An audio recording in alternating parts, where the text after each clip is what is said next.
Hi, Alto. Thank you. Thank you for letting me know. Appreciate you all. We're trying to come on here a couple times a week. As I promised yesterday, we had a great conversation, had a couple hundred of you in here at a time or two, and I'm very honored that you came in to join us. Let's see what happens here. Hey, Rusty. Hello, everyone. Got some people joining over on Tube of the U. I forgot that's what I was supposed to say. Cannot get it through my head that I have to use coded language in order that it doesn't get suppressed. Thank you. Thank you, Inleman. Not sure how to say that. Got some great questions for you today. Lots of things to consider. The one thing I did not get done was to unpack President Trump's speech to the United Nations yesterday, which was crazy. Thank you. It's good to be here. Glad you're all coming in. We'll try to do this several times a week for an hour or so. We'll see how they do. You're welcome to come in, drop in some questions.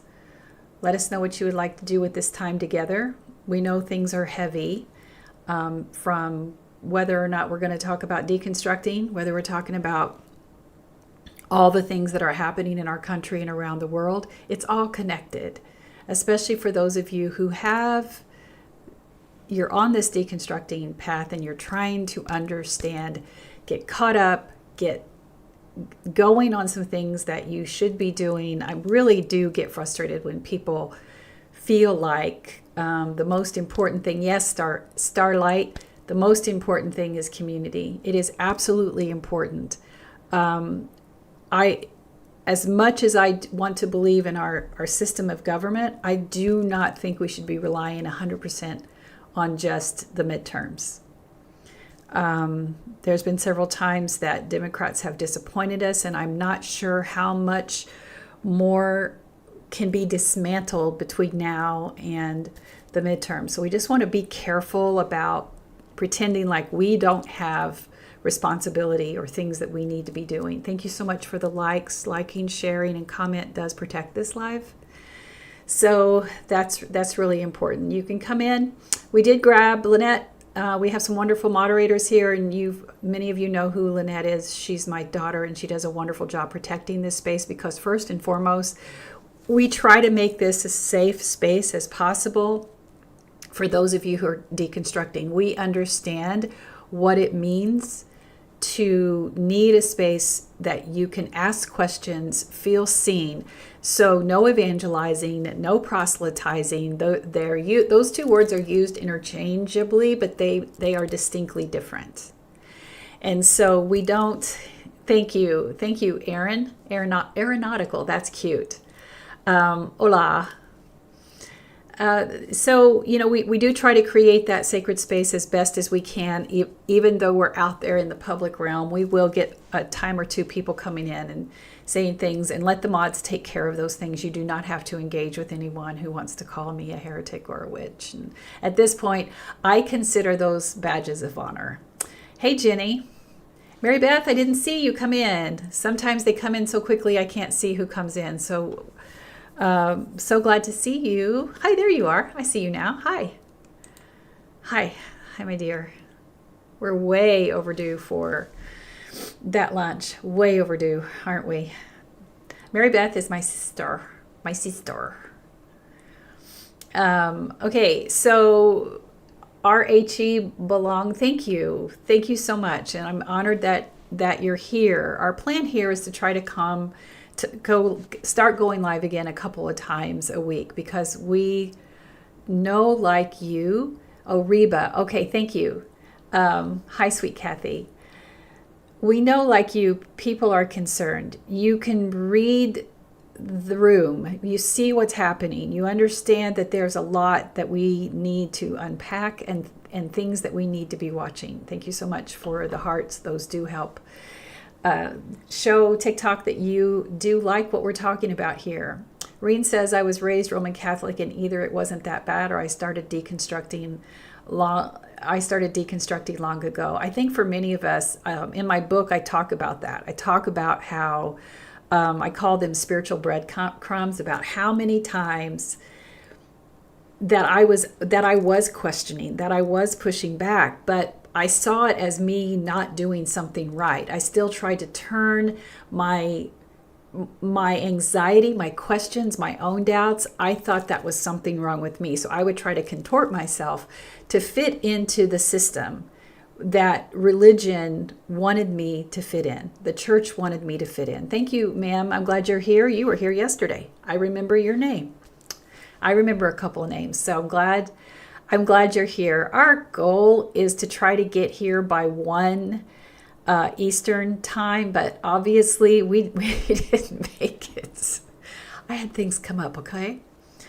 So yeah, Reen, of course you always had questions, and questions, the only people who are afraid of questions are the ones whose control is so fragile that they rely more on your fear. They rely more on you being obedient to a system, even if you don't understand it. Thank you so much, Edna Ray. Discovered you with the Eric Swalwell video. Yeah, I got a lot of heat on that Eric Swalwell video. And I'm going to tell you that so for those of you who don't know, it's back there. I took to task Eric Swalwell. Not that he ever saw it. Maybe he did. But he did a snarky video at a time when it was very clear how quickly Trump was going to dismantle our entire system of government and all the protective barriers that and the amendments to the Constitution that has helped protect the marginalized and amplify the voices of the marginalized. And he did it in a snarky way, when I think that anybody who has a responsibility in government, we don't need you becoming TikTok stars. We got that. We've got this down. We know how to use the algorithm. We know how to do the jump cuts. We don't need your intern wasting any time teaching you how to look at the camera and say the things that are going to go viral on TikTok. That's not helping anything. We need you to do the thing that you were elected to do, that only you can do. And that was the whole gist of that video. But many people could not believe that I would be so disrespectful to take on somebody who's on our side. How could you do that? How could you be so disrespectful to a leader? How could you be so disrespectful to someone who's really doing all the good? Well, you know what? What you're reflecting back to me, even though you want to say you're on our side, you are reflecting the very patriarchal system that says that you don't challenge leaders. That's exactly what you're doing. So this is where we on this side, whether you call us the left, I don't care what you call us, because there's so many different beliefs and values over here. One thing that I'm not is a Democrat, even though I voted Democrat. You can put whatever else you want to put me. Thank you, Reba. You're right. Steel sharpens steel. Thank you, Lisa. That's very kind of you. But the important thing is, yes, I was angry when I made that video. It was obvious. I was early in the morning, no makeup, still in my sweats, and just had worked out. And I'm like, you know what? This has got to be said. We do not need this. We do not need these kinds of antics. We need them to really get down to work. And when you see things like some of the times where they voted in some of Trump's appointees that ended up being very problematic, and where they wanted to believe the lies that they told during, where they wanted to believe the lies that they were telling during their hearings, you start to see how problematic the entire structure that's built on patriarchy is. So again, this is a part where I also betray a lot of people, because whether you are a Democrat or a Republican, there's only so far into the system that most Democrats, and I'm not talking about the rock stars, AOC and Jasmine and Bernie, but that where they won't cross the line to really push as far as what we need to dismantle the patriarchal system. If they did, we would start to see a more equal demographics inside our government system that does not protect just the white man in leadership. So there's a bias and a prejudice towards people because we look to the white man for the leader. We look to them for the leader. And so that when people start attacking me because I say, Eric, don't come here and be a TikTok star right now. You could have done that during your election campaign, or you could have done that any other time, but not in 2025. No. We don't need that. Get to work protecting our government. That's what I was saying. So what have I missed? Pete. So I did a video on Pete as well, Aeronautical. I did where I said that we have to stop amplifying and elevating white Christian men and think that they're going entirely to be our saviors. This is white savior complex. And even those of us on this side, when I talk about how we have to be really careful about who we're elevating to the front and center, whose voice is being silenced for the benefit of that. Now, I'm full Pete Buttigieg. I've listened to him speak in person twice. And if he were going to be the presidential candidate tomorrow, I'm going to be all behind him. 100%, 3,000%. Do I think that he's making some missteps already? Yes.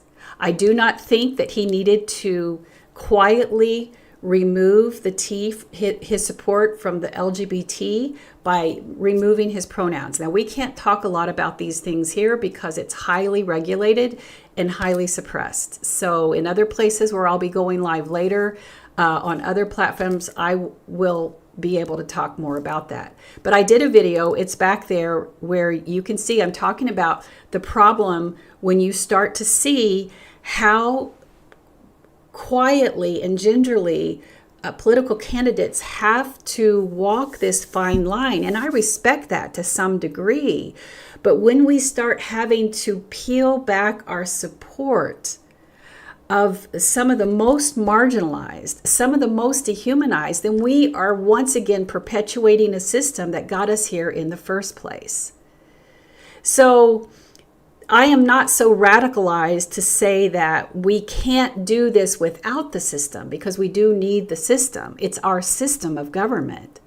But until we are looking at it from a place of all the things that need to be fixed about it, and we start to put those plans in place, we're going to continue to perpetuate this cycle that allows people like Trump to come to the front of and be amplified, because the system itself was so weak that allowed that to happen.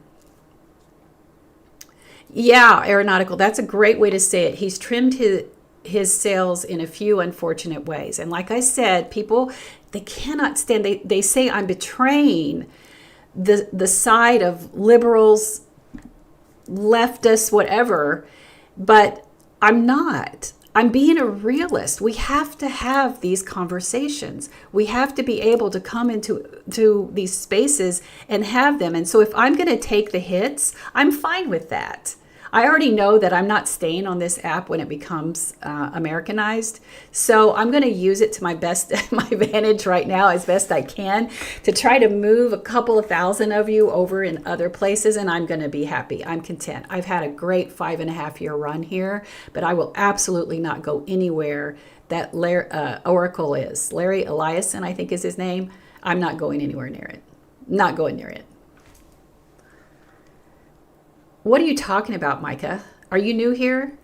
What are you talking about? You look silly. Are you new here, sweetie? I don't know what you're talking about. Honestly think that picking sides doesn't help anything. Just do the right thing. Yep. I'm a conservative Christian. I left MAGA because of what we are supporting in Gaza. Just sharing. Yep. I think that's an important, hi, Michaela. That is an important distinction, and that is another conversation that we can't have here. I have had If I'm going to have a threat of losing my account, it's when I talk about that, or when I talk about, I think I can hold up the book. You're going to have to do your best. You probably can see it on Tube of the U without it being transposed. This book. Can you see that? Get the light off of it. That's about all I can do. We can put the name of this book someplace else, but I came as close to losing my account here by talking about that book and what's happening in the Middle East. Are you familiar with Recovering from Religion? They help people with deconstructing. Yes, Charles, I am familiar with Recovering from Religion. They are a great organization. I do have some people in that I work with who aren't so keen on the organization just for their stance on atheism, but that could be just their personal experiences and not so much about how it really just helps people in the larger community of deconstructing. And I just offer that out there because I'm always going to say, like, I'm not a one-stop shop. Recovering from Religion is not a one-stop shop. Any of the places where you land is not a one-stop shop. You need to make sure that you're being served. And I honestly think it's fluid. It depends on where you are on your deconstructing journey. I mean, for me, when I first started deconstructing and I hid books from Bishop John Shelby Spong and people like that, I wasn't ready to hear atheist debate. That never would have crossed my mind to sit and listening to a Christian apologist talk about and debating and sometimes really attacking a Christian apologist. I would never have thought about it, even though I was reading about books called Why Christianity Must Change or Die, which I believe that wholeheartedly now. I took the cover off that book and burned it so that nobody would see that book that I was reading. That's how terrified I was that people would see I was reading a book called Christianity Must Change or Die. Let me tell you, do people here, do you know who John Shelby Spong is? Bishop John Shelby Spong. I want to tell you that I had read several of his books and I hadn't told a soul. If you don't know, there are some like Rescuing Jesus from Fundamentalism. I think that one was a big one, and Christianity Must Change or Die, and I think there's another one. I can't remember. I got it. I'm looking at them all. I can give you some suggestions if you want. But I was reading these books, and then all of a sudden, Spong is coming to our city to speak. And my stepdaughter and I decided to go. But let me tell you, first of all, we were terrified that somebody we knew would see us there. It was packed. The place was, yes, thank you, Resurrecting Jesus. That's an amazing one. So, Resurrecting Jesus, is that Adyashanti, Lynette? Make sure that's Spong. That might be Adyashanti. Holbert, there you can go to my profile and see I'm deconstructed from church, left Christianity, and now an ordained interfaith, interspiritual minister, and I help people deconstruct and find a spiritual but not religious path once they've left church. So that pretty much sums up, wouldn't you say? And I also speak a lot about Christian nationalism because we're about to lose our democracy. So we have to talk a lot about that. But the last night that we went to all three of his presentations, and the last night we went to supper, and we were terrified that we were going to get struck by lightning. I'm not kidding. When we talk about religious psychosis, I know exactly what that is because I've lived it. So we sat there afraid to leave because we thought, thank you for the follows, we thought that we were going to go out and get struck by lightning, hit by a bus, or something, because we had just spent the entire weekend listening to John Shelby Spong speak about his books in a way that I felt seen. I didn't feel like I was going crazy anymore. And then how was I going to go back into this high control American Christianity that pretended to be so modern, and the rock bands and all this stuff? And that was definitely the start, but that's how far I've come. And yes, religious psychosis is very real. I saw a comment right before Charles. Charles, I'll get to you in just a minute. Mary Beth, Orange Man does not want democracy at all. Wants 100%, yes, 100% dictatorship, and almost has it. 100%, that's what he has. Charles asks, is my work similar to Britt Hartley's No Nonsense? I don't think so. Britt is so much more in tune and educated when it comes to the psychological approach, and can speak very much to that. I think she calls herself a humanist. I'm not for sure, but her work is very good, and I think that there's a lot of. Somebody says, Pocatello says, "I'm out. You're an extreme lefty." Who cares? I mean, who cares what y'all think? Just go. You know what's crazy about people like that is if caring about the environment, if caring about human rights, if caring about how we treat others, if actually doing what the words of Jesus, your Jesus, then call me whatever you want. I do not care. I am so sick. I am so sick of labels. So call me whatever you want, honey. I'll be 64 in a couple of weeks. I do not care. There is something so freeing and wonderful about the crone age. There's something there that just says, this is going to be, I know how close I am walking to my sunset. And if you think somebody coming in here that uses Pocatello Dreaming for their username is going to hurt my feelings, yeah. Melissa, yes, I'm very close to you. And hello, Libra. So you got a Libra crone here. So, you're just not going to, my ordination vows was I was going to be a goddess of kindness and a warrior for justice. And what that basically means is I'm going to fight for justice with a smile on my face. And I do it really well.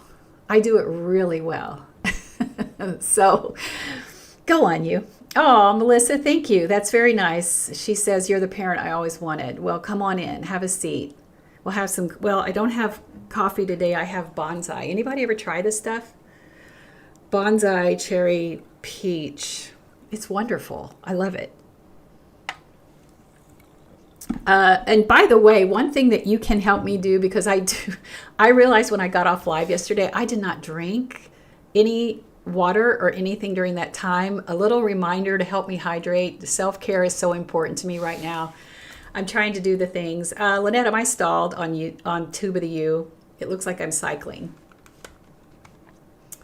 We got people over there. Hello. I'm not seeing the chat. Hang on a second. I need to go take care of some people over here. Somebody a while ago asked me, oh, Melissa, that's a great topic. Selective outrage. That's a really, really great topic. You can't be my mom, but you could be my sister. Okay, we'll do that. I'm a deconstructing Christian. I'm glad you're here, Reba. Hi, Paper Pumpkin Pepper. It's so good to see you. We were live yesterday. Let's see. Yeah, they try to silence anyone who doesn't have an evangelical perspective of Israel and aren't Zionists. Okay, so that's going to be the next big push. Aeronautical, have you discussed Proposition 50 in California? You know what? I'm going to be honest. I'm not sure what that is. I'm going to put it, I have a note here of things.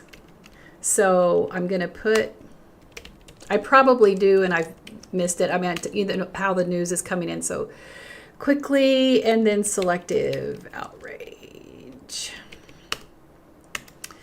We are trying to gather all the information. I've been on 25 minutes, but one of the things I wanted to circle back to yesterday, a lot of what we were talking about. Oh, the special elections. Yes. Okay. Thank you. I didn't know the name of it. Absolutely, that's huge because of the map that's going to be drawn, and Florida now saying that they want another census so they can also counter that.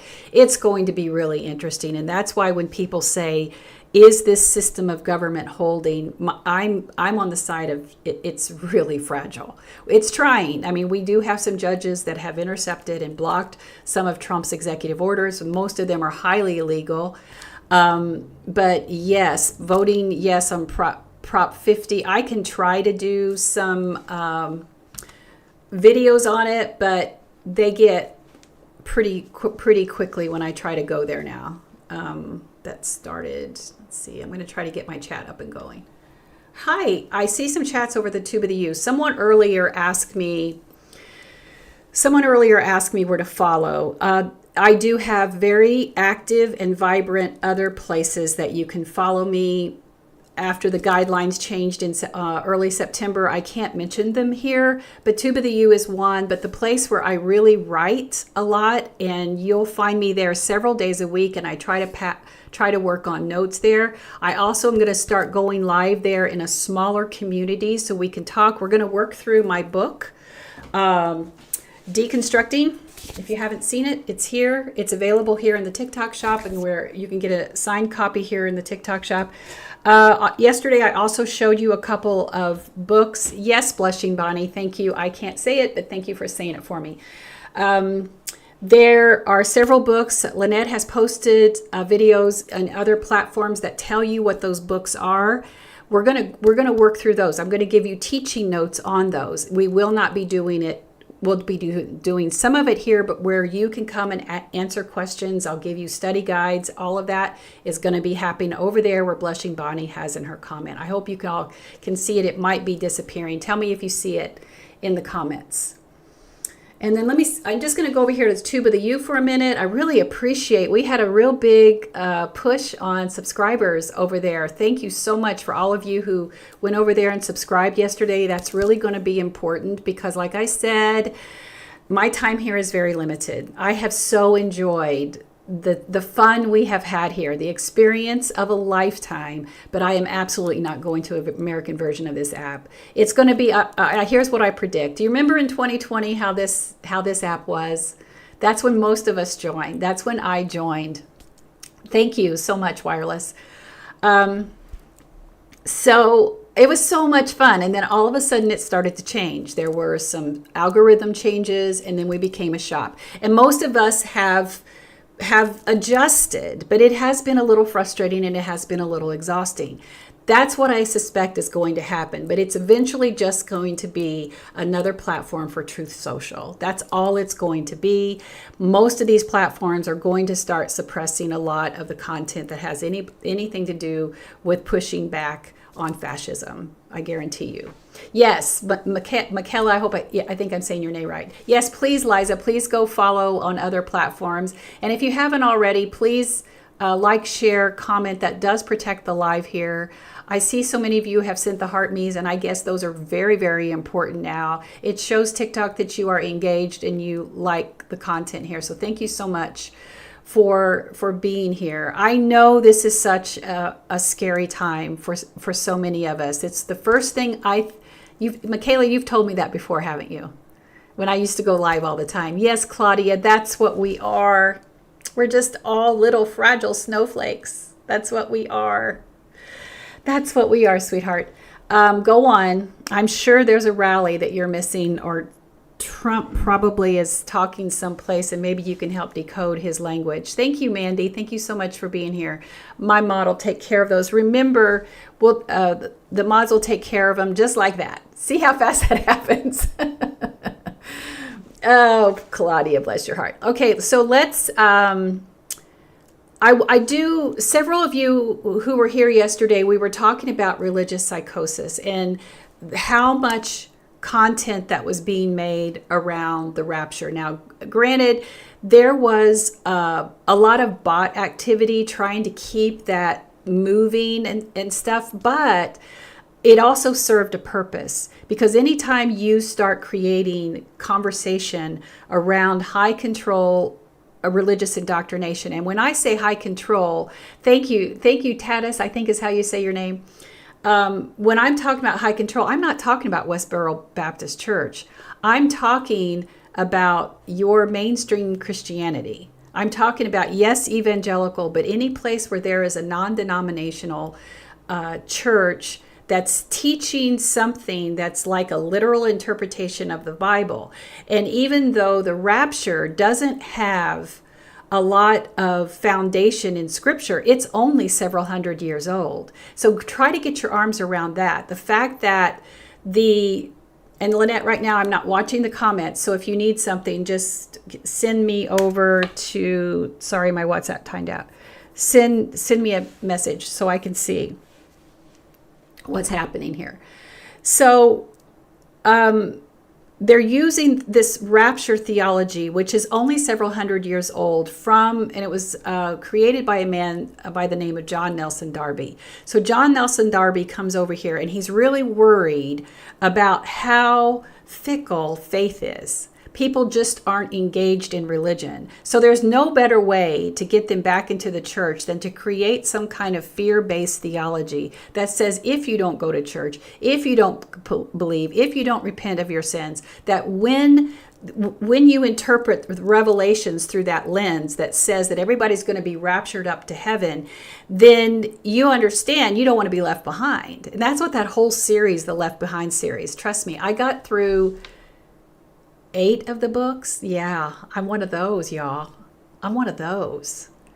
But that, and I want to be careful using religious psychosis, because psychosis is a diagnosable condition. So for anybody here who's a licensed therapist or anything like that, I want you to know I'm not moving into your territory. When I used to do spiritual care, I was very, very careful about making sure I stayed in my lane. I knew what I was there to do. Oftentimes therapists would refer people to me if they had some kind of religious experience that created something so traumatic that they needed to unpack these things in a safe place, because it was also blocking the work that they were doing together. That to me is the best combination.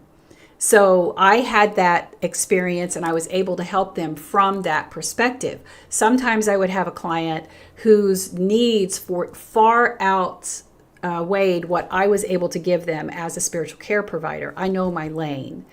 So I'm using that language loosely right now just to say that this can lead to religious psychosis. So when you see people making videos talking about crying because they're afraid their kids are going to be left behind, their teenagers never accepted Jesus Christ as their Lord and Savior, thank you so much for the shares and the likes. I see all of you there. Then this is real. This trauma is really real. Their fear is really real. These people aren't making this up.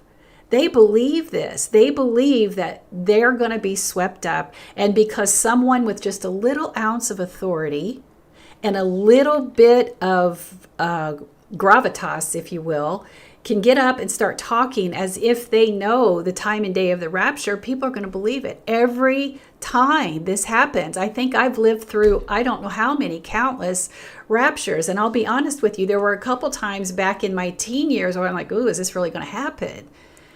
It's really going to happen. But nobody stops to think about the fact that interpreting Revelation through this lens of John Nelson Darby, which is only several hundred years old, betrays their very religious beliefs, which says the Bible is inerrant and infallible. So how did their ancestors not know anything about the rapture if it's inerrant and infallible? That somehow someone just got a new revelation and the Bible completely changed because he came over here from Ireland and decided like, hey, y'all, this is really what Revelations means. It's not coded language about Nero. It's not about the fall of Rome. It's not about giving the Jewish people hope. No. We got all that wrong. That's what that was. Yes, Nan Nature, Jim and the Juice way back when. Yes, all you have to do is go watch any Jim Jones movie, documentary, read about the books. That man was full of charisma. He was nothing but a showman. He paid people and they followed him around to pretend like he could heal people. He got 1,000 people to follow him out of the country. And look what happened to them.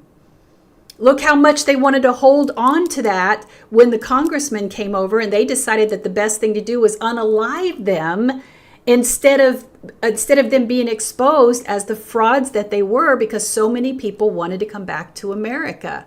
This is what we're talking about. So I posted on another, hi Hank's mom. I hope that's a good, yes, that's me. That's me.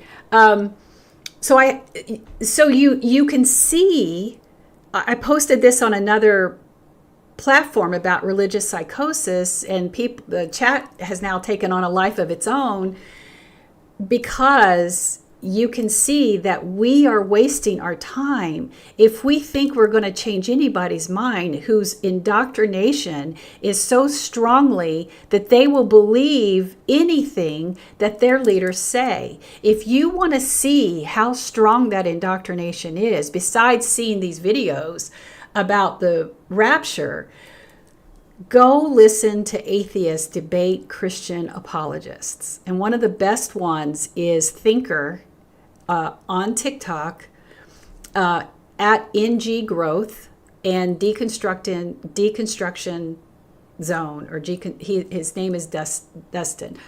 Is that the Rosie? Is that the Rosie? Are you here really? Now I'm going to fumble my words. Wait, I got to look at my notes. Did I do okay? Oh, well now I'm honored. I'm so honored. You know, okay, now I'm going to cry. Why do I do that to myself? Whew, thank you for being here. I hope, okay. All right, I'm going to get focused, because I'm on a roll, and I'm preaching, aren't I? I'm preaching. So when we're talking about needing to change their mind, that cannot be part of our assignment. That cannot be a part of our assignment. So if you go listen to Deconstructing Justin. I think I'm seeing Deconstruction Zone. Thank you. Charles over on Tube of the U is telling me it is Deconstruction Zone, and also NG Growth Thinker. They're on all the time. Listen to them debate apologists. Listen to what they say, because they will always get to a point where they will admit that if they received the instructions and they felt like it was ordained by God, they would unalive themselves, or they would unalive someone else. They say it out loud. And these aren't actors. These are people who are doubling down and completely offended that an atheist is challenging their faith. So if you're at that point in your deconstructing, now if you're just starting, and you're trying to figure out your relationship to Jesus, and your relationship to God, and your relationship to even your spirituality, I don't recommend that you start there. But for the majority of us, you can. I can listen to atheists because I'm taking notes. These people know the Bible better than any pastor I have ever learned from or listened to. 100%. Doubling down. And if you're a progressive pastor, I am not here to offend you, but I'm telling you, you better have your notes ready if you're going to go into one of those lives and debate one of the people, because they know their Bible. And they're not there to defend it through the lens of a denominational slant or a denominational narrative. And so that is, I'm taking notes, because as much as I have left church, left Christianity, I am still spiritual but not religious. Yes, am I agnostic? Yes, do I still try to figure out who Jesus was, not through the lens of my Southern Baptist heritage or my religious indoctrination that took me really close to being one of those people who would constantly double down on rapture theology? Yeah, and do you feel like you actually lose the proverbial Santa Claus when you start to deconstruct from that? Yeah, that's real stuff. That's really hard things to feel like the ground below you is shaking because it's gone. There's not, everything about your life ends up being not true. So if you're not there, and some people might be backing out saying, whoa, I don't know if I'm ready for that. Beloved, find your people that can help you. And, in my book, I do talk about the very beginning of all those little breadcrumbs that was taking me to the place where I felt like I was going to suffocate if I stayed, spiritually suffocate if I stayed in church. Some people don't get there. I did. And there are some people who say, unless your deconstructing returns you back to church, you're doing it wrong. I will absolutely stand 10 toes down against them and say, no, you're wrong. You're proselytizing and gatekeeping, deconstructing for your benefit. Let me just say this. If your church is holding deconstructing support groups, don't go. Don't go. You cannot be healed in the place that hurt you. You cannot get the answers from the place where you have questions that haven't been answered for years. You need to be unafraid to go into the spiritual wilderness. Do not fear it. Do not fear to come out here. No one out here wants anything more for you than you to find your autonomy. To find your path. I am not against anybody going back to church, sweetie. That's not the answer. What my path may not be yours. But you are not going to find the answers in the place where you found harm. Or you found hurt. Or you found that your voice was silenced. You must come out and find. It doesn't mean that you don't have to go. You don't have to leave your church. Just find the answers out there. And if your church is telling you something otherwise, then they are more worried about perpetuating the institution than your spiritual well-being. Flat out. I said it out loud, and I meant it. All because we were talking about religious psychosis and I took a left turn, but that's okay. Yes, Tatis, you are blessed to have that. Good for you. Cynthia says, I left the church after years in the church from birth to 12th grade. I'm 70. It took me 50 years. I get it. I get that. I see you. Janet says, I've never felt closer to Christ, what he really taught, than when I left Christianity. Same here. I heard John, am I going to say his name right? John Fugelsang. Am I saying his name right? I don't think I've ever said it out loud. I love this guy. Does anybody know who I'm talking about? I'll wait for the chat to catch up with me. Yes?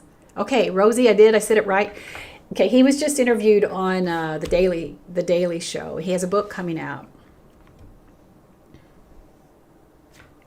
Remember, I told you that these lives betray me because now you see how divergent I am, and I love me.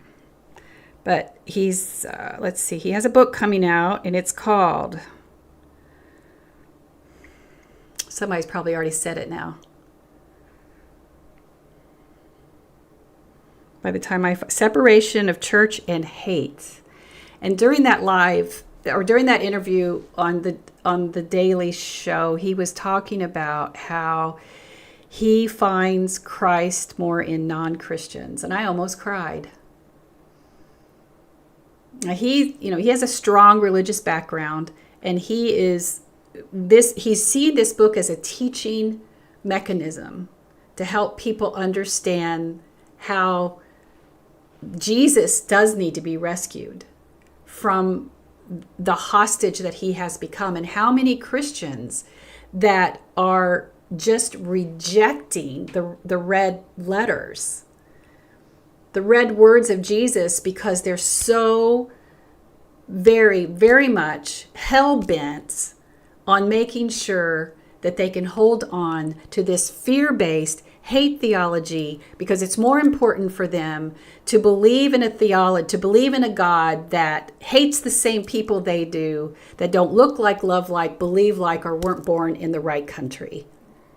That is the basis of his book. I cannot wait to get my hands on it, because I think it can be a really good teaching element that I'll be using over on that book collective that I'll be doing on that other app that I can't say here. Someone who was here early said it for me. That's where we'll be having those discussions, and I want to use that for a teaching element. Thank you, Jamie. You did it. Are people seeing that when she types it? I'm not even sure they're being seen.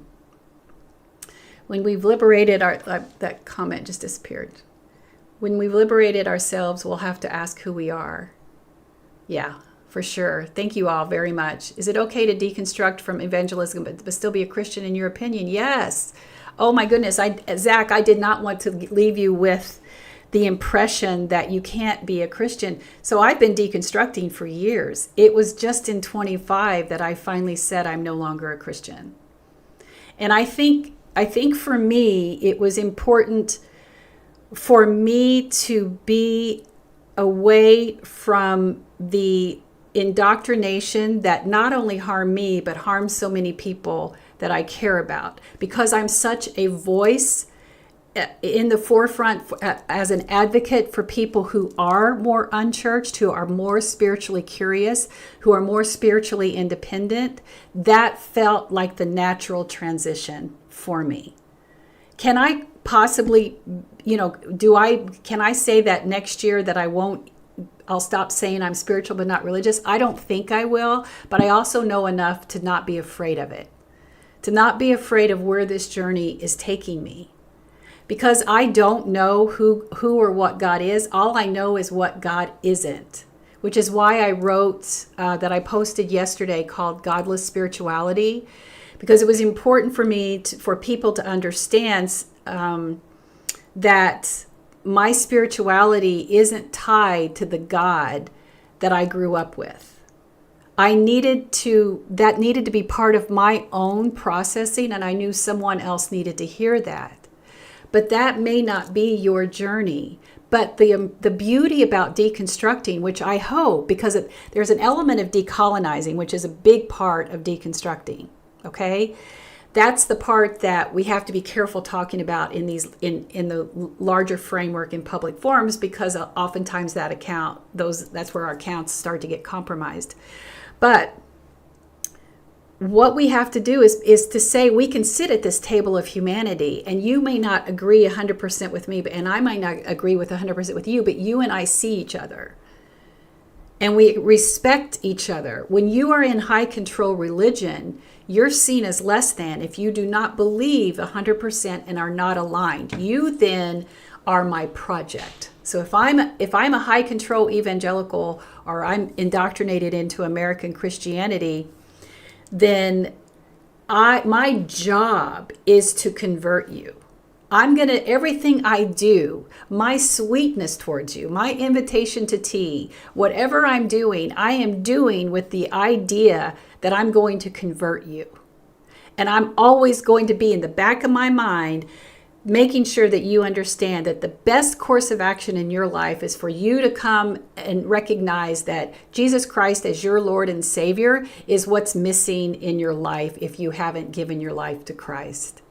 And I'm going to let you know in the sweetest terms every time I talk to you that, I just pray for you every day. I just ask God that you'll have all the blessings at your heart. I just pray for you all the time. And I told my pastor that you and I were having lunch, and I just told him, I'm going to pray for you. So, do you see that we don't want to go back there? So I'm going to say, as long as your deconstructing doesn't take you back into high control religion where you think that you have to force your religious beliefs on other people, then we're good. We're good. This table of humanity is big enough for all of us, and we can sit here and have tea together. How's that? Is that good? How are we doing over here on Tube of the U? Hey, Dob Views, I see you over there.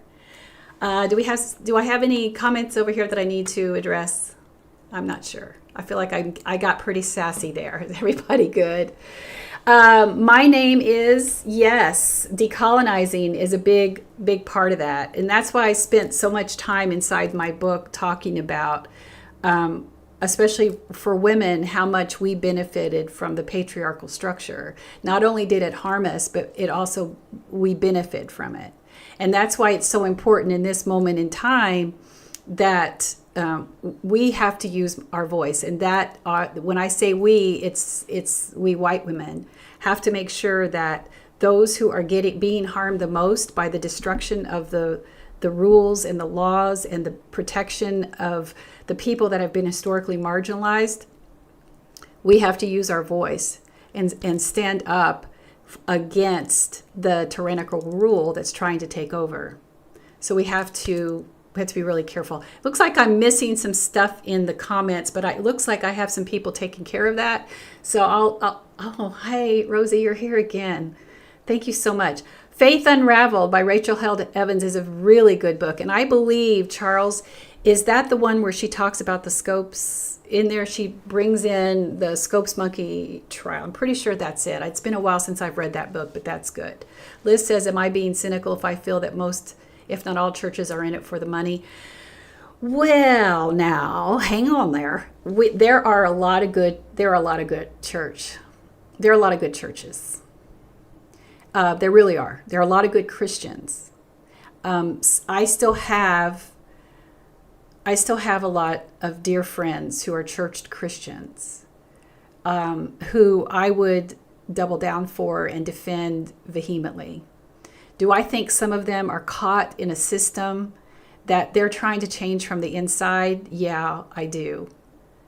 But there are some, I just thought of a book that is on my kitchen table from Reverend Brandon Robertson. It's called Queer Christian. And that's an example of someone who is a Christian, who's a reverend, who's doing it right. Have I met some who don't realize that they're still perpetuating a system, even though they think they're in the lane of trying to create change? They are, but then they also put governors on what they can do. I really fear for them. So does CJ, do you have a question? What's the question? Am I missing the question? Pin the question. Thank you, Lynette, for that.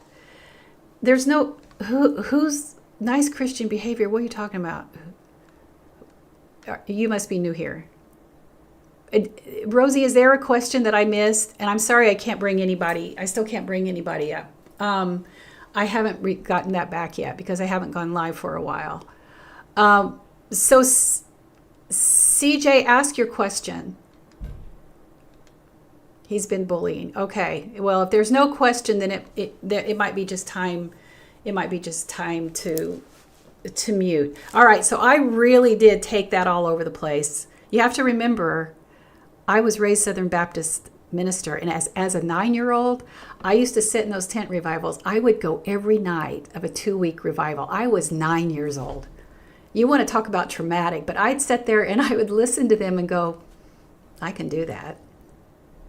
I can do that, and I think I can do it better. I was right, wasn't I? I can do it better.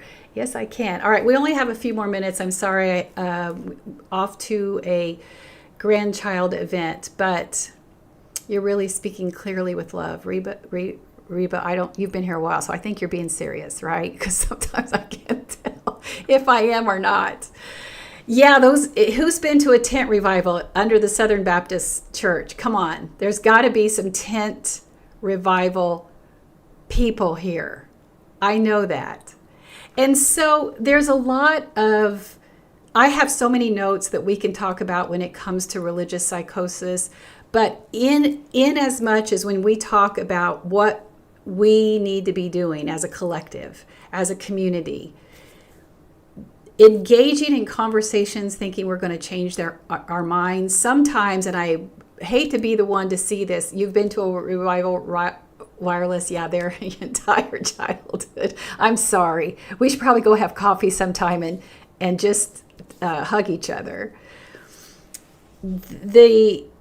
Sometimes the most extremist Christian needs to get what they are praying for.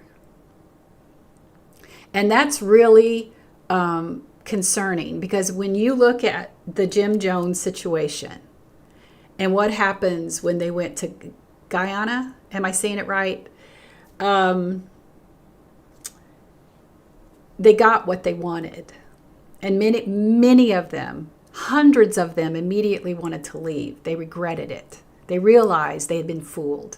They realized what his real motives were, what he did to the children, the young women. You see a pattern here when it comes to people who are under high control, tyrannical rule, and that's what he had, and they regretted it. The sad thing about this is we can't let that happen because too many people will suffer. We are really in the fight for the children and the children's children, and we have a lot of work to do, but we can do it. Midlife says, left the Southern Baptist Church as a teenager, but they had literally drilled the fear of God in me. Yeah, I told this story yesterday that when I had left my first Presbyterian church, I felt mad because I did not understand a sermon where you didn't feel lower than dirt, where you didn't feel like you should just go out and be lower than the curb. I am serious when I tell you this. And I didn't understand how a preacher didn't scream and stomp on stage and tell you what a sinner you are and that your life was worthless without Jesus and that every thought you've ever had was a sin and all these things so that, yep, now I remember I'm worthless. I'm nothing without God. That wasn't the sermon at all. And I did not understand it. I was confused. Besides the fact that it was from a woman up there preaching, and I thought, well, that's it. It's 85 degrees and sunny, but when I step out of this church, I'm going to get hit by lightning. Because I just listened to a sermon that was really sweet by a woman. What am I doing here? Now, you talk about religious psychosis. That was my thinking. Yeah. So did I come a long way?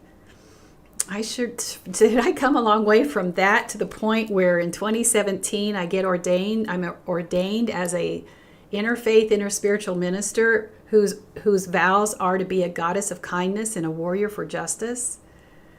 That so much so that one of the deans yelled when I said that, and then later she told me that no one had ever mentioned the goddess before.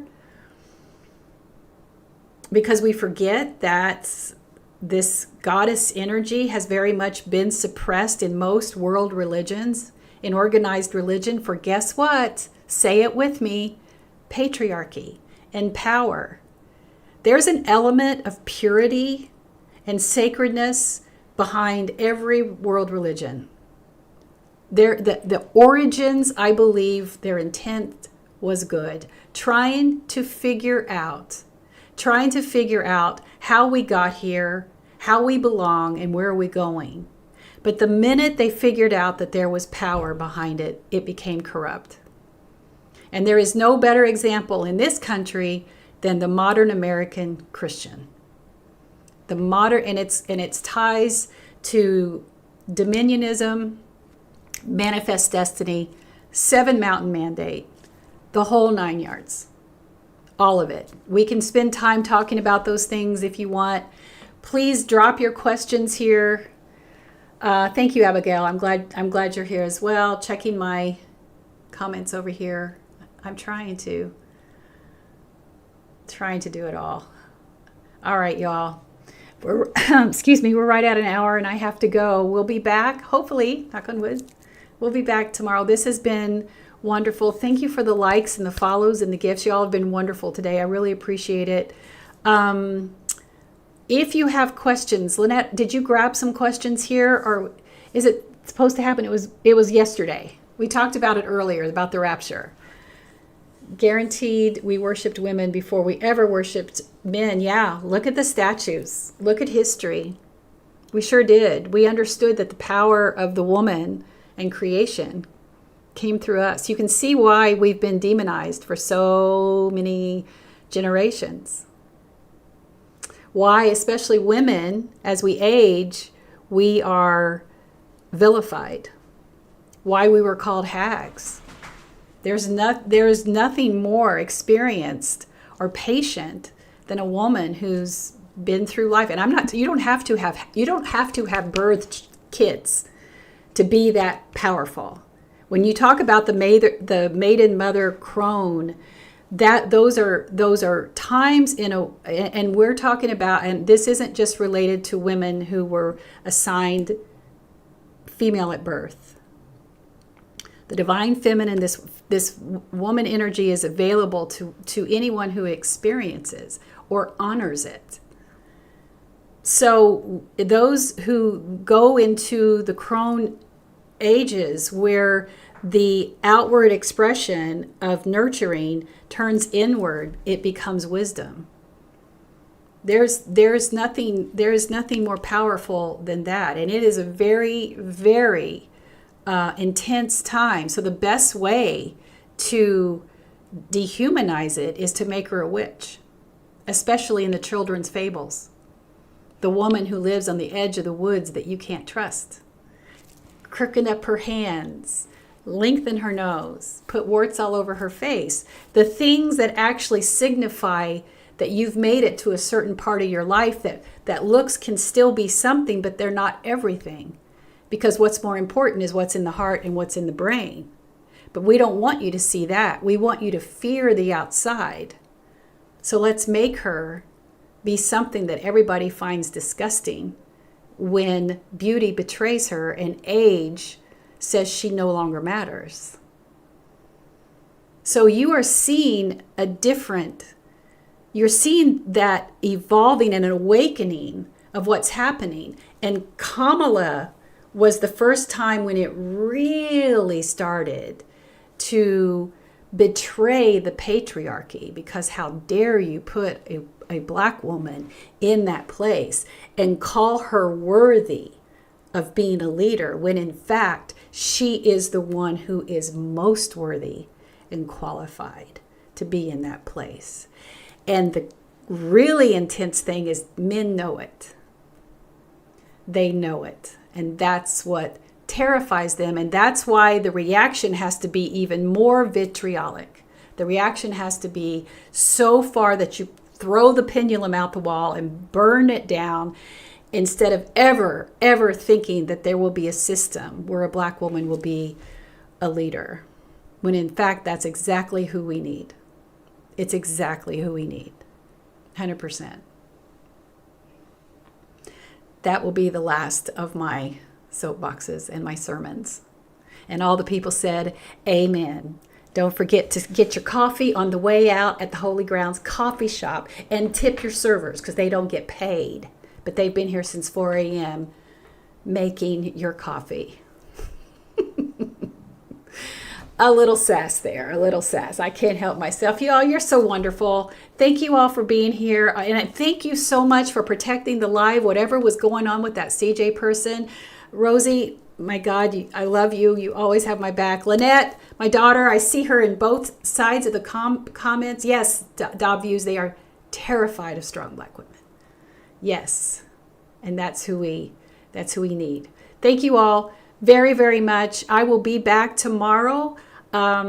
If you have questions, I'm sure that Lynette picked them up. Rosie O'Donnell, if you're still here, thank you so much. Rosie, North Omaha Cat Lady. I mean, the power of the Rosies. We're here today. And thank you. And all of you who are here, oh my gosh, I love you. I hope to do this. I hope to do this every day. Thank you so much. I love you all. I got to get off here before I cry. What is wrong with me? What is wrong with me? Nothing. Love you all very much. I'll see you soon. Bye.